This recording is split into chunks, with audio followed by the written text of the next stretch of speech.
Deixa eu ver.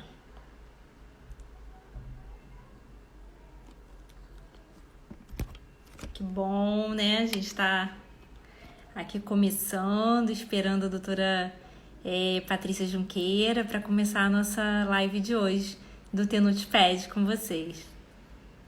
Bom, já estou vendo algumas pessoinhas aqui super queridas aqui. Doutora Patrícia entrou para falar com a gente, né? Para começar aqui. Vamos ver.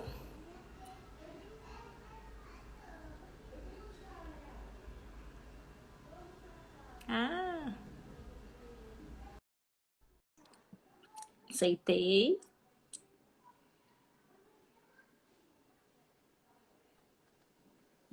Ah, obrigada. Boa noite. Que bom ter você com a gente. Tá me ouvindo?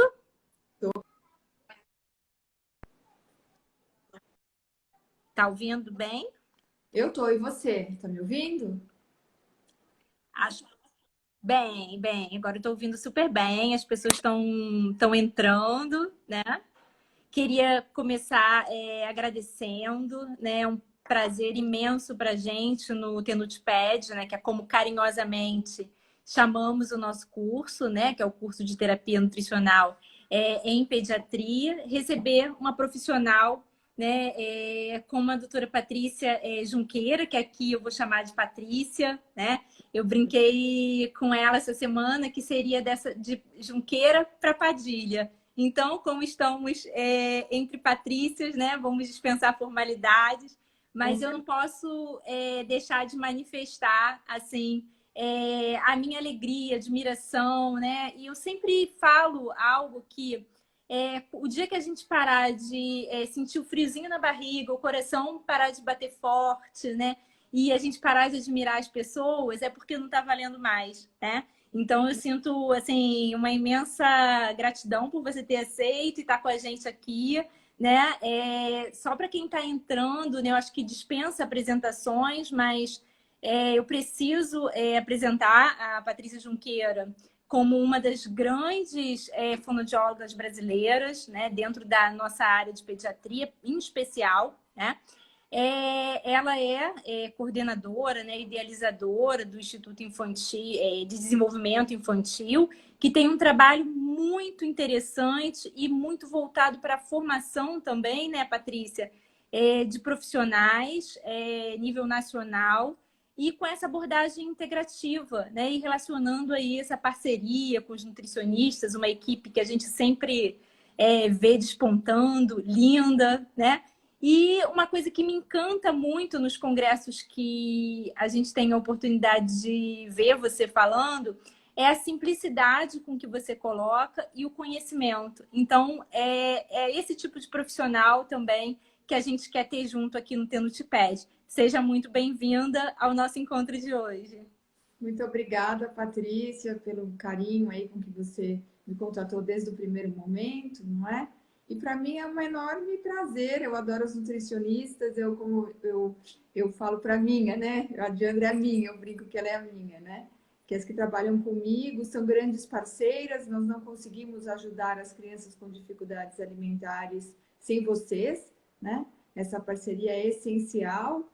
E é isso, vamos ajudar, vamos contribuir. Eu acho que juntos somos mais fortes, não é? Então, quando a gente Sempre. consegue entender o que o outro fala, trabalhar em conjunto, sempre vai ser quem mais vai ser beneficiado são os nossos pacientes, né? E, consequentemente, nós mesmos. Isso acho que você trouxe um ponto para a gente começar que é fundamental, que é a nossa motivação de estar aqui hoje, né? Que juntos somos mais fortes. Né? Não conseguiria imaginar trabalhar com criança sem trabalhar com uma equipe multidisciplinar, sem conviver, sem dialogar com outros profissionais. Né? E ao longo desses anos, a gente percebe quanto os fonoaudiólogos têm assim, conquistado um espaço na equipe de pediatria e que faz com que a gente tenha né, esse relacionamento tão intenso e fundamental, que a gente não consegue ficar sem. Né? Quando a gente tem essa dificuldade, muitas vezes a gente vê que tem algo diferente. Então, realmente, essa parceria, nossa, é fundamental, né? Eu também temos vários fonoaudiólogos queridos, né? Dentre eles o grupo de fonoaudiologia lá do Instituto, do IPPMG, né? Que é bem atuante nessa área também. E talvez essa tenha sido até uma motivação. As nossas experiências práticas do dia a dia nos motivarem a estar conversando um pouquinho, né? Sobre isso hoje. E para a gente começar, Patrícia, eu queria assim, trazer uma questão ampla num primeiro momento, né, assim, em relação às dificuldades alimentares, mas é bem pontual. Em que momento que a gente deve começar a encaminhar um paciente ao fonoaudiólogo, pensar essa relação da dificuldade, das dificuldades alimentares como algo que precisa desse direcionamento à frente do fonoaudiólogo, né? E o que seria propriamente uma dificuldade alimentar nessa relação? Uhum. Não, essa pergunta é bem abrangente, né? Então vamos tentar responder de uma forma bem objetiva, né? Primeiro, tentando contextualizar um pouco a dificuldade alimentar, né? Que por muito tempo eu acredito que ela não foi tão valorizada, não é precocemente. Muitos profissionais da área de saúde achavam que tinham muitas crenças relacionadas à alimentação, então diziam com o tempo vai passar, isso é normal, é uma fase do desenvolvimento, insiste que ela vai comer, uma hora vai passar, não é? Então existem muitas crenças que envolvem a alimentação que acabavam dificultando o diagnóstico precoce e até o auxílio, né, a essa população. Então, o que nós sempre... Não, e isso foi super importante você tocar também, porque aí só para você destacar para a gente se existe alguma população de risco. Uhum. Não, a população de risco precisa ser amplamente descrita e conhecida, né? Então, na população de risco, nós vamos colocar a prematuridade, né? Os bebês prematuros extremos, têm maior risco de desenvolver uma dificuldade alimentar, porque desde o início, né? Desde a sucção, desde as primeiras de alimentação já são muitas vezes impossíveis, impossibilitadas, às vezes já precisam de uma outra via de alimentação, né? Crianças com problemas neurológicos, esses são 80%, né?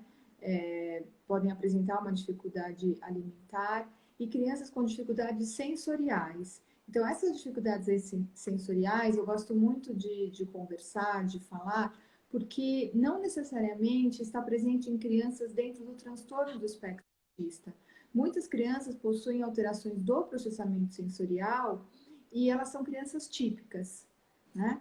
Então, é Sim. importante fazer esse diagnóstico diferencial, porque muitos profissionais falam, não é autista, não pode ter uma alteração no processamento, né? E isso não é bem verdade. Muitas crianças típicas saudáveis podem apresentar dificuldades. A dificuldade do processamento sensorial, ela vai impactar diretamente na alimentação e no conforto alimentar dessa criança, né? Nós dizemos que a criança precisa basicamente ter uma relação de confiança, de conforto e de habilidade para poder comer, né? E esse conforto é um conforto sensorial. Aquilo que ela coloca na boca tem que ser ajustado às possibilidades que ela tem para apreciar aquele alimento, né? Então, muitas crianças, quando colocam algum alimento na boca, ou antes mesmo de colocá-los, de vê-los, né, de tocá-los, sentem náuseas ou algum desconforto. Isso, muitas vezes, não está relacionado apenas a esse ato específico, ele está relacionado a uma alteração global do desenvolvimento sensorial, né? O desenvolvimento, alterações no desenvolvimento sensorial também são mais comuns em prematuros, né? São mais comuns em mães que tiveram o último trimestre de repouso absoluto, né? Porque é naquele momento em que a criança começa a ter uma maior movimentação, né? Interessante isso, nunca tinha pensado sobre isso.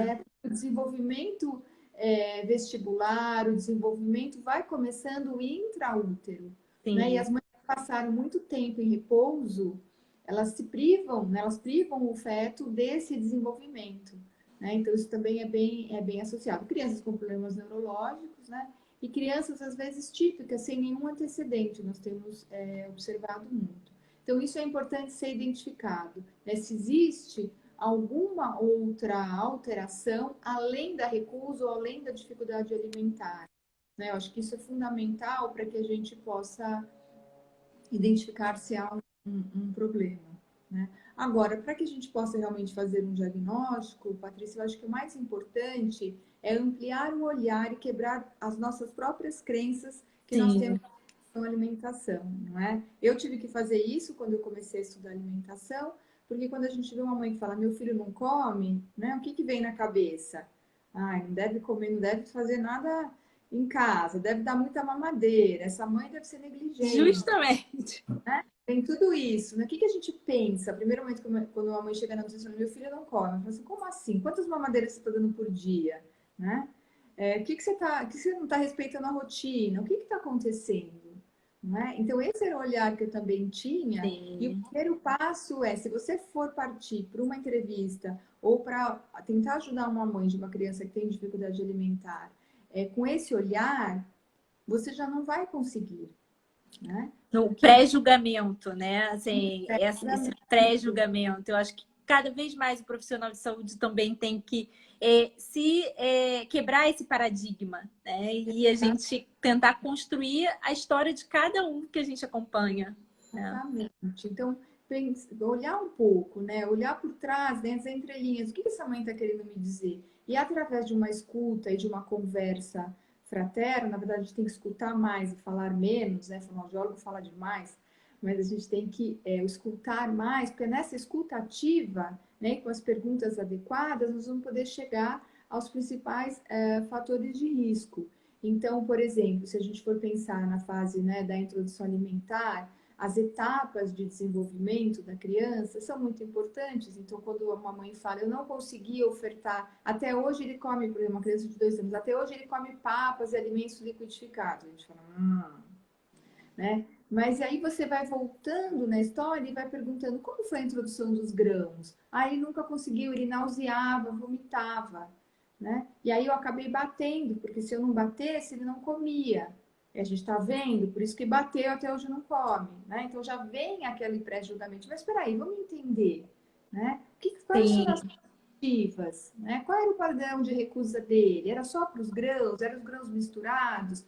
Ah, o pediatra falou para eu pôr os grãos na papa. E aí piorou, aí que vomitava. Então, entender um pouco esse comportamento, essas queixas, as fases de transição são muito importantes. Então, do aleitamento materno, às vezes, tem que ser feita a transição para mamadeira, não é o que a gente gostaria, né? O ideal seria que fosse até os 6 meses e depois a introdução do copo de transição. Mas, às vezes, a mãe tem que, por alguma situação, né, introduzir uma mamadeira antes. Como foi essa transição? Às vezes, a criança já tem uma dificuldade, né? Como vai ser a transição da mamadeira, né? Como foi a introdução alimentar? Essa criança já aceitou isso do início? Como foi feito isso? Foi do modo participativo, né? A Então, são trajetória de doença da criança também, né? conhecer o histórico dessa criança. A gente sempre começa perguntando, né? Desde a concepção, né? Como foi? Hoje em dia a gente tem essa preocupação com os 1.000 dias, não é? Então nós já sabemos que aspectos, né, na gestação são muito importantes. Quando a gente fala em nutrição materna e infantil, a gente não pode deixar de olhar os fatores de risco, né? Como o que a mãe ingeria, como ela ingeria, por que sim, por que não, quais são as crenças que essa mãe já tinha com relação à alimentação. Nós trabalhamos muito com as crenças maternas, né? Às vezes a mãe fala assim, olha, eu tentei 30 vezes a inseminação artificial, então esse é o meu presente, né? Então, assim, Sim. já vê toda aquela expectativa com relação, né? E aí não deu certo, veio prematuro, o que que eu fiz? Eu sou culpada, eu tenho que alimentar. Então, tudo isso impacta, E né? alimentação, né, Patrícia, talvez assim, é uma relação de afeto. E quando a gente, isso é muito evidente quando a gente trabalha com criança, né? Sim, E todas as crianças que têm alguma dificuldade alimentar ou algum outro processo de saúde, assim, dificuldade, né, não tem um desenvolvimento típico, por exemplo, a gente tem essa quebra, muitas vezes, né, das expectativas. E é afeto, é uma relação de cuidado, né? Eu sempre pergunto, né, para a mãe, até hoje, numa relação, né, minha mãe sempre me pergunta assim, o que eu comi, faz o que eu gosto de comer, né? Então, assim, são pequenos detalhes que muitas vezes vão fazer a diferença. E essa relação afetiva que a gente não pode esquecer, né? E muitas vezes essa punição que a gente tenta já traçar o perfil, porque é isso e pronto, né? Ela não acontece, ela tem uma causa realmente biológica, né? Ou uma causa aí dessas primeiras experiências. Então, acho que você tocou. É o primeiro vínculo de afeto, né, que se estabelece Sim, no bebê, é por meio da alimentação, né? E quando as mães se veem incapazes ou com alguma dificuldade no estabelecimento desse vínculo por meio da alimentação, elas sentem um forte sentimento de frustração, né? Elas se veem como mães piores, né? Elas avaliam muito a qualidade materna, né? Pelo quanto o filho ingere, por quanto ele está saudável ou não. Então, nós sempre sim. falamos, não adianta, se você quiser fazer qualquer orientação, né, para uma criança, né, nutricional, se a mãe não entender, se você não convencer ou se você não trabalhar com a mãe, ela não coloca em prática isso. É Ela verdade. que chegou na hora, eu esqueci de comprar, não tinha no supermercado, e aí ela não faz.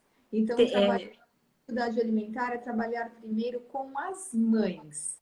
Não tem como trabalhar com criança em termos de alimentação sem focar e sem trabalhar as mães. As mães são o nosso foco. eu tô impressionadíssima com a sua fala, porque assim, parece que eu tô me ouvindo falar assim, quem trabalha, assim, eu acho que algumas pessoas estão aqui, já me conhecem profissionalmente falando também, e deve ter até se espantado, porque o que você colocou agora de quem trabalha com criança não trabalha só com criança, trabalha com a mãe. É algo que eu também sempre falo. Estou sentindo uma super empatia de estar aqui com você nesse sentido de que a nossa filosofia profissional, eu diria assim, né? A nossa linha profissional é muito semelhante, né? E algumas das pessoas aqui uma pessoa colocou, ou duas pessoas colocaram em relação ao acolhimento, a essa importância desse primeiro vínculo. Então, identificar essa população de risco, como você colocou, né? Prematuros, que o mundo da mãe, né? A criança está preparada para nascer naquelas 40 semanas, né? Dentro de um projeto ideal, né? De um momento ideal, um projeto que eu me refiro em relação ao nascimento no tempo certo, ideal, né? E ela chega um pouquinho antes, tumultuando aí a situação, muitas vezes precisando de uma assistência ainda mais especializada, passando em algumas situações meses, né? Tem aqui as questões que vão estar relacionadas com a parte oral também, né? Sucção não nutritiva, outras E experiências. desculpa, essas mães, elas são mães especiais porque elas lidam desde muito cedo com o volume relacionado à vida da criança. Então, quanto ele come é quanto vai ser, é um dado que vai possibilitar a alta ou a transição dele da UTI para a CM. Então, é uma mãe que preocupa porque ela sempre está preocupada com o volume que a criança ingeriu, né? Sim, Eu já tive justamente. E o prematuros de peso, né? não tô nem aí do jeito. Se ela comeu, tá ótimo, é isso que eu quero. Né? E aí é o nosso papel de explicar para eles que o comportamento alimentar, né, é para a vida, é um processo que se inicia nos primeiros anos de vida, mas que se estende.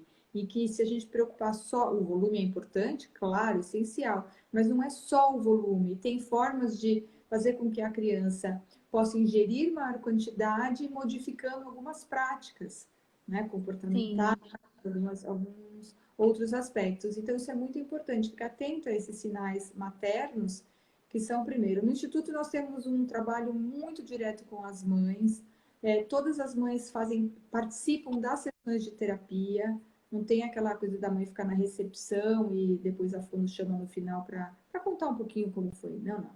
A mãe entra, ela participa desde o início do processo de terapêutico, né? Na avaliação ela participa, ela precisa entender, precisa fazer sentido para ela o que está acontecendo e ela é processo integrante, porque ela é parte da cura da criança, né?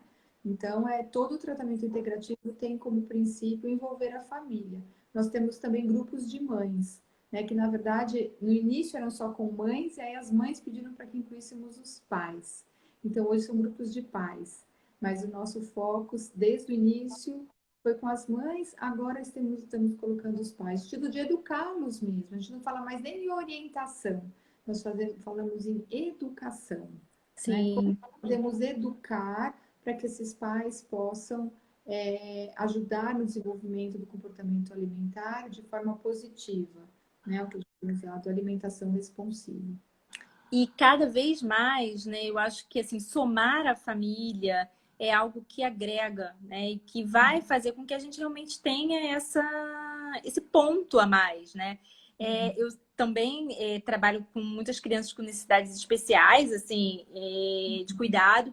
E eu sempre falo aos pais, eu prefiro que me diga que a nossa relação ela tem que ser aberta, ela tem que ser uma relação de confiança, de parceria, né? E isso que você colocou também, juntos mais fortes, sempre, né? Isso vale muito para a família também, né? E tentar aí encontrar, né? Muitas vezes a gente não vai encontrar o ideal no início, mas a gente vai fazer o que é possível para aquela família e vai construindo com ela o processo de cuidado. Né? Eu acho que essa trajetória que você traz para a gente é bem bacana de ressaltar para outros profissionais aqui que estão assistindo. Né? E, Patrícia, assim, a gente então tem essa população de risco, né, que é mais vulnerável. Na minha prática, assim, eu vejo dentre as crianças, né, e eu também faço minha parte assistencial no ambulatório de terapia nutricional, né, em pediatria, e eu vejo algumas crianças que a gente tem realmente com essas histórias, assim, que são prematuras, às vezes, ou que tem alguma doença neurológica, evoluem para uma gastrostomia, né, e uma série de outras. Desculpa, Patrícia, agora estou te cortando. Nós não falamos também de um forte grupo, que são as crianças com doenças gastrointestinais. Né? As Muito doenças bom. intestinais são uma das maiores causas de dificuldades alimentares e desconforto. Então, esse é um grupo de alto risco, né? As crianças que têm esofagite eosinofílica, alergia à proteína do leite de vaca, né? Então, essas crianças são também de altíssimo risco, né? Crianças com doença do refluxo gastroesofágico, crianças dos vomitadores. Então, são crianças que inspiram muito cuidado e que precisam muitas vezes de uma intervenção precoce. E aí, até nessa linha que eu vou te perguntar, surgiu uma pergunta, surgiu um ponto aqui também que colocaram, que primeiro, né, para caracterizar a nossa parceria entre nutricionistas e fonoaudiólogos, quais seriam as avaliações que o fonoaudiólogo faz, né? O que o fonoaudiólogo pode avaliar que nos ajuda na nossa prática clínica? Então, assim, a gente pode compartilhar um pouquinho sobre isso? Claro, claro. Nós partimos do pressuposto que comer é um comportamento aprendido, né? E por ser um comportamento aprendido, ele requer de uma série de pré-requisitos, de habilidades. Né? Por ser um comportamento aprendido, tudo muda, né? Porque a gente pensa num processo cognitivo de aprendizagem. Né? O que eu preciso para aprender? Né? Eu preciso de pré-requisitos, eu preciso de um ambiente favorável, eu preciso de afeto, eu preciso de motivação, e essa motivação tem que ser intrínseca, algo tem que tocar em mim que me motive a querer aquilo. Né? Eu preciso ter curiosidade. Né? Sim. Quando o paciente chega para a fonoaudióloga com experiência em alimentação infantil, o principal papel é identificar quais são esses aspectos que estão impedindo ou limitando ou que limitaram esse aprendizado. Né? Então, eu começo do macro e vou vendo para o micro. Eu vou entender qual é esse ambiente. Né? Ele está sendo favorável? Essa família realiza refeições em família? Tem um cardápio? Expõe a criança a alimentos adequados e preparados para determinada idade? Né? Eu vou avaliar quais são os pré-requisitos orais. Então, a criança, ela pode ter determinada idade, mas ela não necessariamente tem habilidade motor oral para comer determinadas preparações. Então, eu vou avaliar se a idade cronológica está ajustada à habilidade motora Biológico. dela. Então, por exemplo, pode ser uma criança que tem 1 ano e meio, 2 anos, que chega para mim com uma recusa ou com uma seletividade alimentar muito intensa, né? Que dá preferências por alimentos mais pastosos, até crocantes, evitando proteínas e preparações mais fibrosas, né? E aí, quando eu olho, quando eu vou avaliar, o que eu vou pensar? Será que ela tem habilidade para lidar com isso? Então, o que eu avalio? Se o padrão motor oral dela mudou. Porque a criança, para ela começar a aceitar carne e alimentos mais fibrosos, ela muda o movimento da mandíbula e da língua. E ela tem que aceitar e aprender Fantástico. a treinar isso, não é? Então, quando a criança põe na boca, ela faz um raio-x do alimento que guia o movimento mastigatório dela. Se ela tem uma dificuldade nessa discriminação, ou se ela não mudou o padrão, ela não vai comer carne. Não adianta eu colocar um prato colorido, não adianta eu colocar carne em outras preparações, que ela não tenha a habilidade necessária para mastigar. Então, é isso que a fonoaudióloga avalia. Se existe uma relação, né, correta entre a idade e o padrão que ela apresenta. Ah, mas ela tem 4 anos e tem que comer carne. Aham, tem. Mas ela tem habilidade para isso? Como a Né? gente pode ajudar ela nesse sentido, Exato. né? Então, ela não tem a habilidade. Aí que eu falo que eu preciso das Nutris, né? É um dos motivos pelos quais eu falo da Nutri. Porque a hora que eu identifico isso, Patrícia, eu falo assim, ela não tem habilidade para a Diandra aí, a minha nutricionista. Ai, que bom! Eu falo assim para ela, né? Eu falo, Diana, essa criança não tem habilidade para comer alimentos fibrosos, mas ela precisa de proteína, isso daí eu já aprendi que ela precisa. Se vira para colocar essa proteína no cardápio dela, eu brinco, né? Por enquanto não dá para ser dessa maneira. Aí a Diandra se vira para conseguir, de alguma maneira, apresentar essa proteína de outra maneira, nas necessidades, nas quantidades. Isso eu não sei, de verdade, quanto que é, não sei. Isso é domínio de vocês. Só que eu sei que nesse momento ela não consegue comer uma carne. Ou, por exemplo, essa criança precisaria comer grãos. Só que a hora que o grão cai na. Ela coloca o grão, ela tem uma dificuldade na discriminação disso. Ela não consegue organizar e ela cospe, é um cuspidor. Cai, ela cospe. Por que ela tá cuspindo? É mimada. Ai, porque mama. É porque a mãe faz tudo o que ela quer. Muitas dessas crianças, elas têm uma dificuldade na discriminação desse estímulo sensorial. Então, não sei se isso é do domínio de todo mundo que está ouvindo, né? Se for, me interrompa, mas para a gente, o sensorial, ele guia o motor. Então, à medida em que eu tenho uma sensação sensorial, eu vou modificar o meu padrão. Então, quando eu coloco um grão, eu percebo aquilo e eu mudo o meu padrão. Isso é muito simples quando eu sempre falo esse exemplo, quando a gente está comendo alguma coisa, né? De repente estou comendo arroz, aí eu paro, era uma pedrinha. Né? Isso é discriminação e percepção sensorial. Né? Eu percebi aquilo, aí esses proprioceptores orais mandaram um comando para os meus músculos, para o sistema nervoso central, mandaram parar, cessa a mastigação, e vem, aí eu vou para o meu comando motor, tiro.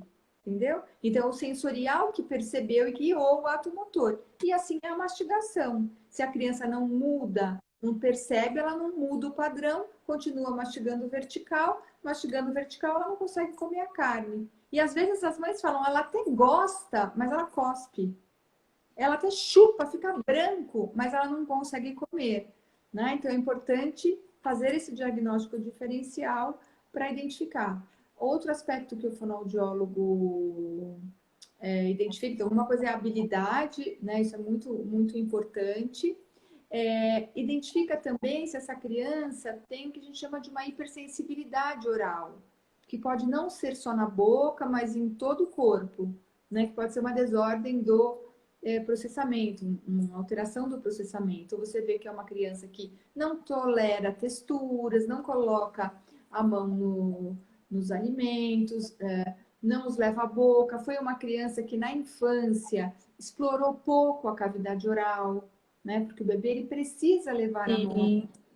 Ele precisa levar objetos com diferentes texturas e muitas vezes a pessoa, você sabe que ele não levava mesmo nada à boca? Eu nem me preocupava, porque meu sobrinho era um terror, mas ele nunca me preocupei. Então, essa conexão mão-boca e a conexão de alimentos também é uma pista importante, porque muitas crianças não exploraram, porque já tinham uma dificuldade, já não era confortável levar os objetos à boca. O que dirá os alimentos? E agora eu quero que ela coma uma textura variada. Então, aí também, às vezes, de arrepiar os cabelos. Chega uma criança de 3 anos, eu falo, já passar tudo para o pastoso. Hoje ela já nem infarta mais, mas assim, mas por quê? Porque ele não tem condição. E ele precisa ter conforto. Ele precisa ter uma relação Para positiva. poder avançar, né? Para Então, você poder... o processo cognitivo, como você aprende se aquilo está além das suas possibilidades, se você não tem habilidade para aprender aquilo. Então, você volta, dá o conforto para ele. Claro, a gente vai colocar as papas separadas, né? Vai misturar e vocês determinam aí, né, a melhor combinação, que seja colorido, cheiroso, gostoso, porém ainda numa consistência que seja ajustada ao conforto dele. E aí os fonoaudiólogos, né, nós vamos trabalhando para que essa criança chegue no momento que eu falo, pode passar por uma textura menos homogênea. Pode agora passar para os muffins, pode passar para os bolinhos, ele já está ótimo, né? E Então, essas... isso é importante. Não, esse momento de entender o conforto do paciente, eu acho que assim, é algo que também faz a família se sentir mais confiante e ajudar nesse processo de alcance, de avanço de tudo. Porque quando você tem uma mãe que o filho tem uma dificuldade e ela não consegue ajudá-lo, né? Assim, não consegue encontrar uma solução imediata, ela vai tender a não oferecer, a não dar, né? A tirar, não substituir. Então, quando ele tem esse conforto que você está trazendo para a gente, eu acho que a gente tem mais segurança para poder avançar. Claro, claro, claro. E isso... Conforto é básico para que a criança possa se sentir motivada e desenvolver a habilidade. Porque se ela não tem o conforto, ela não coloca a boca. E o desenvolvimento é a partir do que ela coloca na boca. A mastigação é um aprendido. Sem pré-requisito, ela não leva a boca. E não levando, ela não aprende. Não adianta pôr na escola, não adianta comer com os amiguinhos. A mastigação é um comportamento aprendido que necessita desses pré-requisitos. Então, não adianta engrossar, não adianta colocar pedaço na sopa, isso dificulta, porque a criança tem que lidar com várias texturas ao mesmo tempo. E uma coisa interessante também, Patrícia, que eu acho que é o que envolve a sensibilidade do que a gente vai estar falando agora, né? Vários momentos, assim, eu fiquei imaginando e pensando um pouco, né? Como exige do profissional também que lida com as dificuldades alimentares uma sensibilidade grande, né? De entender, assim, muitas vezes, eu até lembro uma situação muito interessante minha, que eu tinha, assim, nós formalmente somos, nossa formação, de um modo geral, a gente quer fazer sempre o ideal, né? A gente quer o que é adequado, que isso é muito bom, vamos estimular, vamos valorizar e vamos fazer sempre. Mas a gente também tem que saber relativizar aquele momento que a gente não vai ser tão ideal, como, por exemplo, você deu o exemplo da relação com a nutricionista, de falar né, da carne. E esse é um exemplo que a gente sempre tem, né? A gente tem aquela questão da alimentação complementar. Ah, não, vamos começar com os grupos de alimentos, uma dieta uma alimentação muito completa, baseada na alimentação da família, né? Tudo isso que é essencial para uma criança que tem o seu desenvolvimento adequado, que não tem nenhum processo, né, de dificuldade alimentar constatado, né? Mas em alguns momentos a gente tem que ceder realmente. E a gente tem que ter essa sensibilidade de entender, né? Eu vi alguns nutricionistas aqui se manifestando também, né? Gabriela Belfort, a Luísa, outras pessoas queridas aqui também se manifestando sobre a sua atuação profissional. E eu acho que é muito isso, a gente entender quando a gente deve, né? insistir realmente para ter um padrão mais dentro do adequado e o momento que a gente pode recuar um pouquinho baseado na abordagem do tratamento, como você trouxe para a gente, o conforto, né? Em que momento que realmente vai ser essa situação que a gente identifica como mais, como eu diria, mais concreta, e em que momento a dificuldade alimentar propriamente dita, em que momento a gente deve trabalhar e pensar nesse comportamento aprendido, na relação do conforto, né? Então, antes de passar para umas perguntinhas que tem aqui sobre transtorno do espectro autista, eu queria te perguntar, e para nós, né, acho que tem um pouco a ver com essa última fala que eu trouxe aqui, que é em relação a nós nutricionistas. O que você acha que a gente deve quebrar, né, dentre os nossos paradigmas profissionais ou as crenças que a gente já traz, né, claro, com compromisso de uma alimentação saudável, adequada, em relação às dificuldades alimentares? O que a gente pode melhorar para ajudar mais essas crianças? Assim, o que a gente pode visualizar melhor? Você me coloca numa saia justa, né?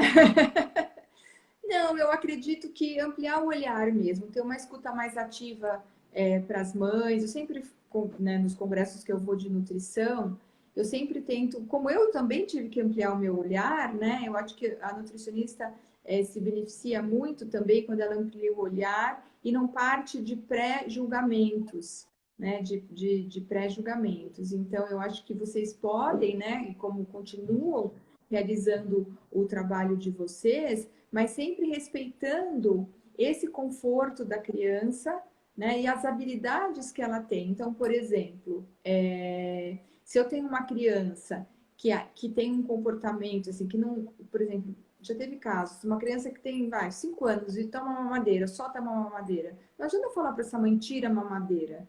Sim. Sei que uma criança de 5 anos não tem que tomar mamadeira. Óbvio, todo mundo sabe isso, acho que até o senso comum sabe. Mas às vezes fala, não pode, tem que tirar. Mas é o único alimento que a criança consome. Deixar a criança sem comer, diminuir, apenas diminuir, né, o volume para que ela coma. Então tem que entender quem é essa criança, o que já foi feito, né? E entender mesmo o processo alimentar como um aprendizado e pensar como nós aprendemos uma nova habilidade. Adianta eu falar, você tem que fazer aula de alemão? Você vai fazer porque alemão vai ser a língua do futuro? Faz sentido? Você tem que comer um prato colorido com 5 cores. Claro, nós sabemos, mas será que é assim que eu vou ensinar essa criança a comer? Será que é assim que a gente aprende a Sim. comer, Teve né? até uma pediatra que colocou aqui, né, que ela não toma nenhuma posição em relação a isso antes de ouvir a nutricionista e o fonoaudiólogo. Isso é bacana, né? A gente vê que essa rede de profissionais ela tem que estar integrada realmente, né? Arrepia muitas vezes quando nós falamos algumas coisas, os nutricionistas têm, né, muitas vezes nós temos que começar com alimentos industrializados. Dói o coração, nós não queremos isso, mas é uma criança que ela recusa tudo. E o único alimento que ela aceita é um biscoito industrializado. Se eu tiro isso, ele é o único contato que ele tem com o alimento. Então, às vezes, vamos expandir esse industrializado até a gente chegar no caseiro. Então, são Sim. crenças, né? Como assim, né? Vai comprar.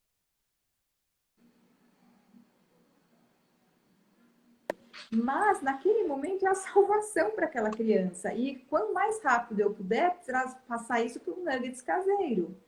Quanto mais rápido eu puder sair desse momento, né? Que eu sei que não é favorável para a criança. Então, acho que ampliar o olhar significa olhar além da nutrição. Olhar E fatores que impactam nesse aprendizado. Eu acho que eu sempre falo, né? Se a gente quiser ajudar as futuras gerações, a gente vai ter que ampliar o olhar além da nutrição e compreender quais são os pré-requisitos que estão impactando nessa nutrição, né? Muitas vezes essas crianças não adianta apenas uma orientação, uma educação nutricional, sabe? Dizer, é vai muito além, né? além, porque essa criança tem desafios, tem dificuldades, né, que faz com que elas tenham comportamentos de aversão, comportamentos de dor ao comer, comportamentos muito ruins. Então, investigar sempre a causa orgânica. Tivemos recentemente uma menina de 5 anos no instituto que nós conseguimos ajudar a fazer o diagnóstico. Ela tinha uma esofagite eosinofílica. Ela comia 5 alimentos, tomava mamadeira ainda, né? Então, assim, é mimada. A mãe era pediatra, inclusive. Então, assim, a mãe já tinha percorrido inúmeros profissionais, né? E muitas vezes não tem um olhar, assim, não é só. Acho que isso é importante, Patrícia. Não é só o que a criança come, Perfeito. como ela come. Então, não me interessa, vocês muitas vezes, nutricionistas muitas vezes os pediatras, se preocupam no quanto, né? A balança está ótima, né? O peso, a condição condroestatural está ótima. Mas como ela está comendo? Ah, ela tem que tomar líquido toda vez que ela come. Ah, na hora que ela come, ela projeta o pescoço. Ah, ela só come na frente da televisão, com algum tipo de distrativo, ela não pode ver o alimento. Ah, a mãe tem que dar na seringa, porque na mamadeira ela não aceita, né? 3 horas uma refeição, né? Horas, bem falado, demora 3 horas cada refeição. Ela vomita, aí a mãe enxuga e dá de novo. Aí a mãe vai e bate, e aí ela come, mas antes ela vomitou. Então, assim, eu acho que o principal seria que nós tivéssemos essa capacidade de ir além do quanto e começássemos a enxergar o como. Né? Então, essa criança, ela molha o biscoito na manteiga antes de comer. Essa criança, ela pica a carne bem pequenininha para deglutir. O que isso está querendo me dizer? Então, não é se ela come carne ou não, se ela come proteína, se a quantidade de proteína está ajustada à necessidade nutricional dela. É como ela come essa proteína. Ela come igual comprimido? Tem que bater? A mãe bate no feijão? Então, assim, eu acho que a partir desse olhar vai ajudar muitos profissionais a compreenderem e ajudarem de modo mais efetivo. Sim, assim, eu tô realmente, assim, impactada com, assim, já, óbvio que já te conhecia, já vi aqui várias dedicatórias para você do seu trabalho, do curso, um monte de gente pedindo para deixar o link, né? Mas, assim, eu acho que é essa visão realmente, entre o possível e entre o ideal e o possível, né? Então, quando eu fiz essa pergunta em relação ao que nós, nutricionistas, precisamos, né, nos despir das nossas crenças, digamos assim, em algumas crenças ou mesmo questões que para uma criança, volto a dizer, com desenvolvimento normal, sem dificuldades alimentares ou numa condição saudável, né, a gente consiga implementar facilmente. Eu acho que esse olhar de tentar nem sempre buscar o tão ideal, mas o que é possível, que vai fazer com que a gente alcance o ideal, né? E de uma forma prazerosa, com conforto, né? Eu acredito muito nessa relação de prazer em relação à alimentação, claro, dentro dos princípios de uma alimentação saudável, adequada, mas que a gente possa trabalhar isso de uma forma saudável para a família no sentido amplo, né? Não só aquela, você trouxe o caso, né, da esofagite e que muitas vezes é uma agonia para a criança comer, né? E a dor que envolve, né, aquela criança, o desespero da mãe, porque a mãe quer saber o que ela comeu, quanto, né? Como, e ela vai em busca de uma solução, né? Assim, não, eu quero sair daqui com uma solução imediata. E para a gente construir essa trajetória é algo que às vezes demanda um tempinho, né? E a gente realmente tem que ter essa sensibilidade de entender que nem sempre o ideal vai ser possível, né? Então, o momento, eu lembro até da paciente que eu colocava anteriormente, que o momento que eu falei para a fono assim, olha, não, ela não pode ficar, né, da alimentação complementar sem a carne, mas vamos substituir. Mas o momento que ela conseguir, que ela estiver preparada, você vai me sinalizar e a gente vai tentar. Então, é assim que acontece, assim com uma paciente, com duas, com três, né? É um processo que vai amadurecendo. E é tão bom, né? Eu vejo, assim, você divulga os seus grupos de pais, assim, do Instituto, e eu vejo como isso é tão prazeroso para eles que eles querem falar sobre isso, eles querem mostrar isso, né? Então, é um sinal que a escuta, a atenção e o momento exato de atuar, assim, dentro do que é o ideal, ele acontece, né? Eu acho que assim a gente tem bastante sucesso quando pensa assim, né? Vamos agora, Patrícia, assim, tem algumas perguntinhas aqui que eu deixei do público, né, que está fazendo para você, e eu separei aqui para a gente poder falar sobre elas, né? Que eu quero deixar um momento, estou aqui controlando um pouquinho o nosso tempo, para deixar um momento para você falar também do seu instituto, né? E falar dos cursos, que eu acho que isso é bacana. Pediram para falar um pouquinho sobre o transtorno do espectro autista, né? E lembrando, né, até esse mês, de uma forma especial, e a seletividade que envolve esses pacientes, né? E uma outra questão também que surgiu foi em relação ao BLW, entre BLW e método tradicional de introdução alimentar, né? Se a gente podia falar um pouquinho sobre isso. Olha, a criança, dentro do transtorno do espectro autista, um dos maiores desafios que ela apresenta é a alteração, né, o desafio do processamento sensorial. Então, nós entendemos o comportamento alimentar da criança autista como uma consequência dessa dificuldade sensorial. Então, o ideal, né, é que essa criança passe por um tratamento, né, de integração sensorial, que é realizado pela terapeuta ocupacional com experiência em integração sensorial. No Instituto nós temos duas dessas profissionais, a Mariana e a Carolina, com essa certificação, e em conjunto seja feito o trabalho fonoaudiológico. Né? Tem crianças que no começo elas não conseguem nem ver os alimentos. Então, muitas vezes elas só comem distraídas, tal, mas é por uma incapacidade de integrar os alimentos, as cores, o cheiro, a textura. Então, eles têm muitos desafios. Nós temos conseguido bons resultados, mas sempre em parceria, a TO com a fono. Então, acho que consequência, precisa trabalhar primeiro a TO, dar um start e depois entrar a fono junto. É um trabalho muito delicado. E a seletividade, né? Muitas vezes uns pacientes vão ser mais seletivos, outro menos. Eu acho que é um grande exemplo também do que você está trazendo da individualidade de cada caso, né? Assim, a gente não pode ter uma conduta, né? Não dá para ter, precisa ver o grau de alteração do processamento que essa criança tem, né? Como ele foi exposto a essas situações, quanto ele foi forçado, as memórias que ele tem negativas com relação a isso. É todo um processo complexo, né? Que vai desde a socialização à mesa, que para eles é complexa, até, né, a relação com os alimentos. Com relação ao BLW, nós preconizamos o que a Sociedade Brasileira de Pediatria preconiza, que é a alimentação participativa.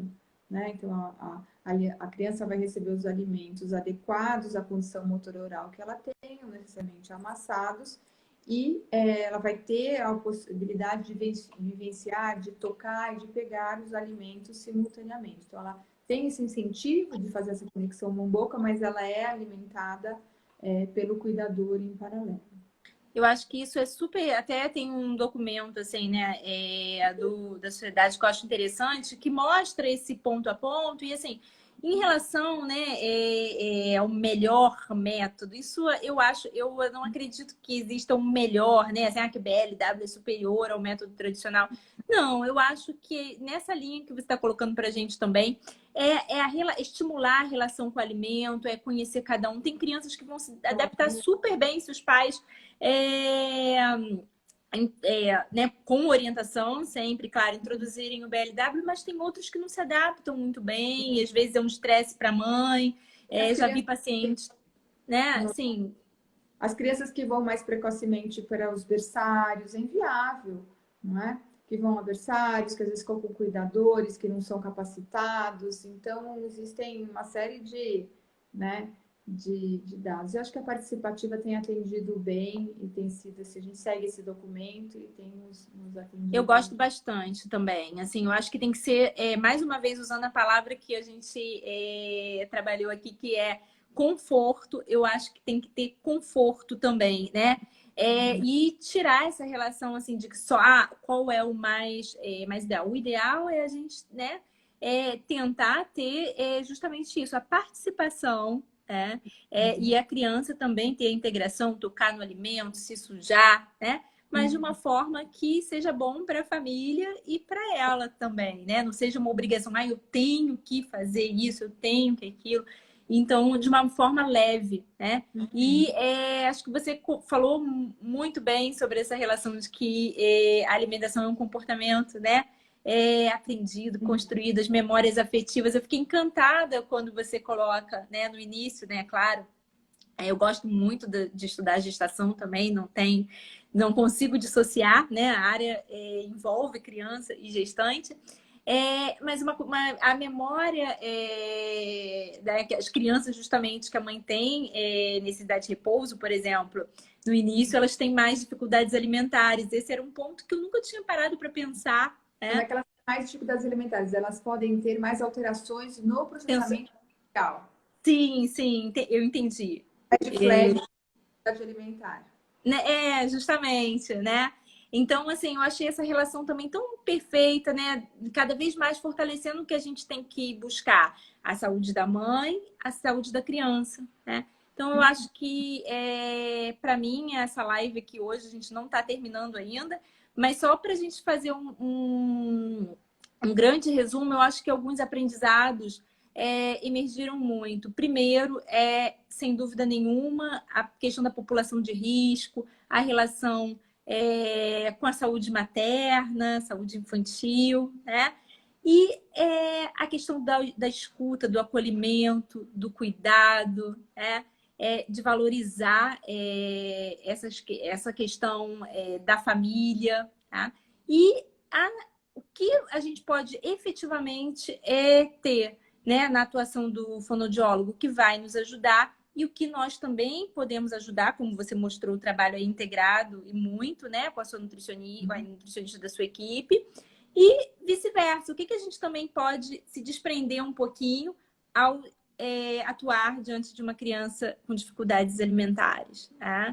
Então, eu acho que foi muito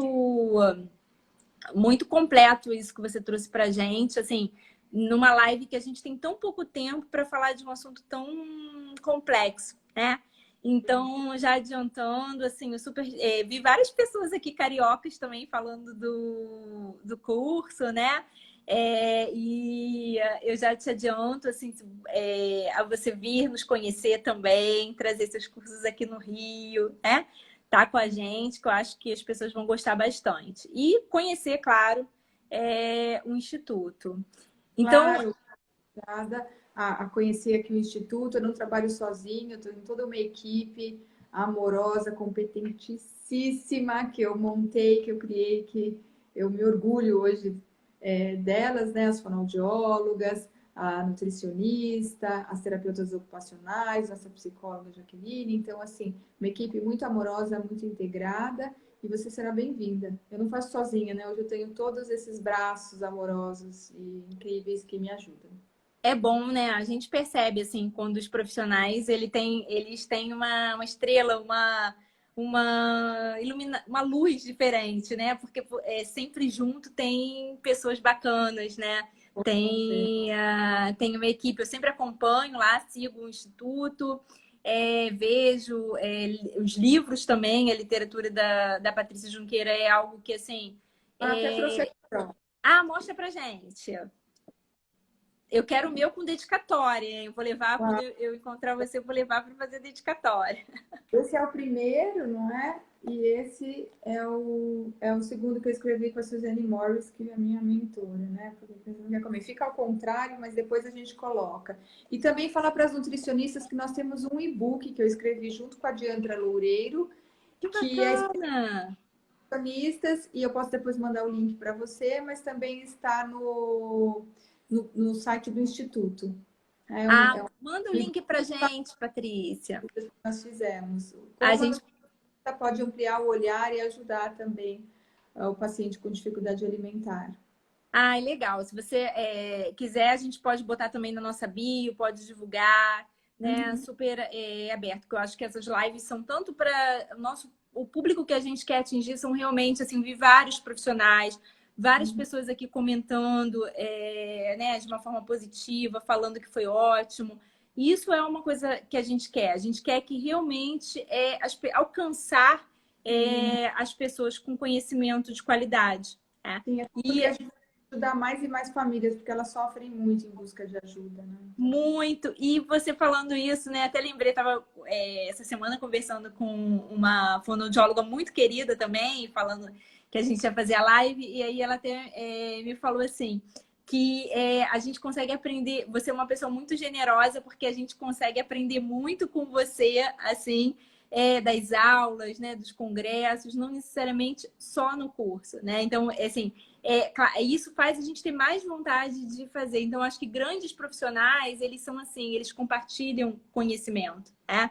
Então, para a gente encerrar, eu queria te agradecer muitíssimo, dizer que as nossas portas vão estar sempre abertas para você, para o seu instituto. E a gente precisa de profissionais assim, sérios, que trabalhem de uma forma competente academicamente e na prática. Então, muito obrigada por você ter dividido, assim, eu senti uma energia tão... Eu sou muito assim, tá? É meu jeito de ser, todo mundo... adoro valorizar esses momentos, essa energia boa, né? E eu senti isso, que a gente não tá só para buscar uma divulgação, mas a gente está para divulgar o conhecimento. E é isso que o nosso curso e é muito na linha do Instituto de Desenvolvimento Infantil. Muito obrigada mesmo. Nosso Obrigada. abraço carinhoso para você. Só respondendo aqui que várias pessoas perguntaram sobre o curso. Verdade. O curso é online e ele vai ser reaberto agora dia 7 de julho. Tá? Ele é um curso online e ele é para profissionais da área de saúde. Então, Nossa, ele muito bacana ser online. é online. Vai ser reaberto agora dia 7 de julho. Que bom! Nova- Assim, e também eu achei que o curso era só presencial, então mais uma coisa para a gente agregar aqui, que a É, gente pode fazer online e que tem até uma difusão, né? Uma maior. amplitude, né? Maior todo o Brasil. É, Parabéns aí pela muito iniciativa, pelo obrigada. trabalho, tá? Ó, Ótimo. Muito obrigada, Patrícia, pelo convite, tá? Fico à disposição. eu que agradeço. Eu fiquei assim encantada. Acho que eu fiquei até meio assim, tiete, sabe? Aqui hoje, porque quando a gente está diante de um profissional bom, eu nunca me canso de agradecer. Muito obrigada, tá? Obrigada Isso a gente a você, tem querida. Foi um prazer. mantido essa marca aqui no Tendo Pede. A gente tem trazido profissionais assim que estão de corpo e alma na nutrição pediátrica, assim, valorizando isso, né? Então, muito obrigada. Sinta nosso Obrigada. abraço, nossa admiração aí por você, tá? Um Ótimo, beijo querida. grande. Todos, obrigada pela audiência. Tchau, tchau. Obrigada, pessoal.